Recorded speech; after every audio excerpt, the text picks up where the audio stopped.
నమస్తే, నేను మీ చారి అక్షర మీడియాకి స్వాగతం. రే దేశద్రోహి, ఎవరి దగ్గర అమ్ముడు పోయినవురా? ఇది నేనంటున్న మాట కాదు, ఒక అక్క అన్న మాటలు. బీజేపీకి ఓటు భయం పట్టుకుంది అని ఏది తమ్మునేలు పెట్టి పిసిసి లీడర్ జగ్గారెడ్డి గారి మాటల్ని నేను వీడియో చేసి యూట్యూబ్లో పెడితే ఒక అక్క పేరు మాధవి అట, మరి ఆడనా మగడో నాకు అర్థం కాదు, పేరైతే ఆడపేరు. నేను దేశద్రోహి అంటే ప్రతిపక్షాలు బీజేపీని వ్యతిరేకించిన ఆ వ్యతిరేకించిన దానికి కూడా వ్యతిరేకంగా మనం అదే స్పష్టంగా చెప్తే కూడా దేశద్రోహులు అంటే బీజేపీకి యాంటీగా ఎవరు మాట్లాడినా దేశద్రోహులు అని సోషల్ మీడియాలో ఇలాంటి వాళ్ళు తీర్మానిస్తుర్రా? నిజం చెప్పాల్సిన చెప్తాం ఖచ్చితంగా. అది బీజేపీనా, కాంగ్రెసా, టీడీపీ కాదు కదా, బీఆర్ఎస్నా?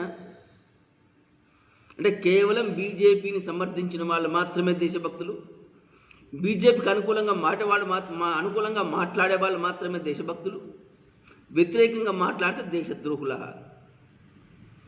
ఎప్పుడైనా గుర్తుపెట్టుకోండి, ఒక ప్రశ్న ఉత్పన్నమైనప్పుడు సమాధానం మన దగ్గర లేనప్పుడు మాత్రమే ఏంది నోరు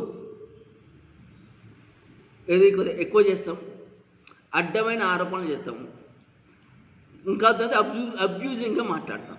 ఇప్పటికి సోషల్ మీడియా చాలా సందర్భాల్లో ఈ విధంగా అదే బీజేపీకి ఎవరైనా యాంటీగా పోస్ట్ పెట్టినా, బీజేపీకి యాంటీగా మాట్లాడినా దేశద్రోహులు అంటాం, అబ్యూజింగ్గా మాట్లాడటం, ఇంత నీచంగా దిగజారుతాం సోషల్ మీడియాలో కొంతమంది. ఎందుకు అంటే వాళ్ళు వేసే ప్రశ్నలకో వాళ్ళు చెప్పిన దానికో వాళ్ళ దగ్గర సమాధానం లేదు కాబట్టి. ఇంకా ఈ విషయాన్ని ఇలాంటి వాళ్ళు స్పష్టం చేస్తున్నారని అనుకోవాలి. అమ్మా, అక్క, నేను చెప్పేది ఒకటే, నాకంటూ సంస్కారం ఉంది కాబట్టి ఇప్పుడు మిమ్మల్ని అక్క అంటున్నాను. మీకు సంస్కారం లేదేమో అనుకుంటున్నా, మీ అమ్మ నాన్న అలా పెంచలేదేమో నాకు తెలియదు, కానీ దేశద్రోహి ఊరై నిజంగా నేను చేసిన ఏమన్నా ఉంటే ఎత్తి చూపించడం తప్పులేదు, విమర్శించడం తప్పులేదు, కానీ కువిమర్శలకు దిగి కుచితంతో మాట్లాడి నీచంగా మాట్లాడటం ఇది సంస్కారం కాదు, భారతీయ సంస్కృతి అంతకన్నా కాదు, మన హిందుత్వంలో లేదు. మరి బీజేపీని అభిమానిస్తున్న మీరు హిందుత్వాన్ని కూడా అభిమానించాలి కదా.